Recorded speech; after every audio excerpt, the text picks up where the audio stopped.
Bonjour à tous et bienvenue dans votre journal des produits de bourse de l'Upsa du vendredi 16 novembre. L'ambiance est toujours morose à la Bourse de Paris. Le CAC 40 aligne une deuxième séance de baisse d'affilée à moins 0,52%, en dessous des 3400 points à 3382 points.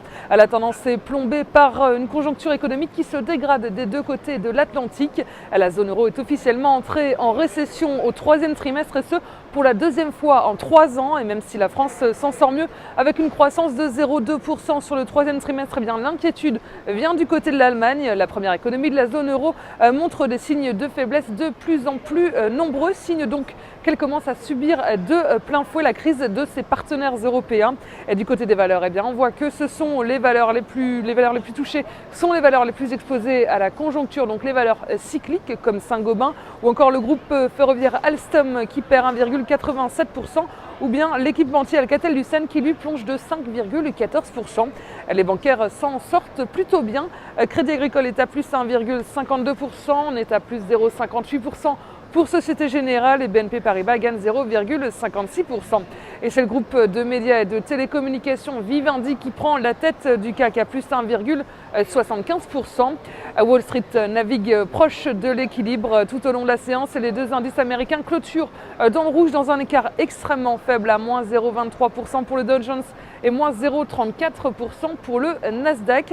Les investisseurs s'inquiètent toujours de l'issue des négociations autour du mur budgétaire et comme en Europe la conjoncture se dégrade, on assiste à une flambée du chômage aux États-Unis. Après le passage de l'ouragan Sandy sur le nord-est du pays, les nouvelles inscriptions au chômage n'ont jamais été aussi élevées en 7 ans. Autre nouvelle macroéconomique, la hausse des prix à la consommation en octobre aux États-Unis pour le troisième mois d'affilée. Enfin, on note également que l'activité manufacturière dans l'État de New York a également ralenti au mois d'octobre. Et puis, les résultats d'entreprises mitigés ont contribué à tirer la tendance vers le bas. Le numéro 1 mondial américain de la distribution Walmart perd 4,68% après les trimestriels moins bons que prévu et des accusations de corruption au Mexique et dans d'autres pays. Sur le front du marché d'échange, l'euro progresse face au billet vert à 1,278 $. Et côté matières premières, le baril de Brent est à 110,84 $. Aujourd'hui, on s'intéresse au groupe énergétique EDF.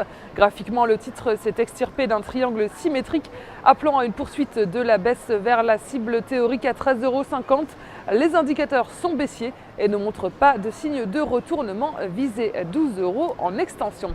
La stratégie qui vous est proposée pour jouer cette valeur, c'est l'achat du warrant put EDF à 2636 T d'Unicredit au prix d'exercice de 15 € et d'échéance au 1er mars 2013.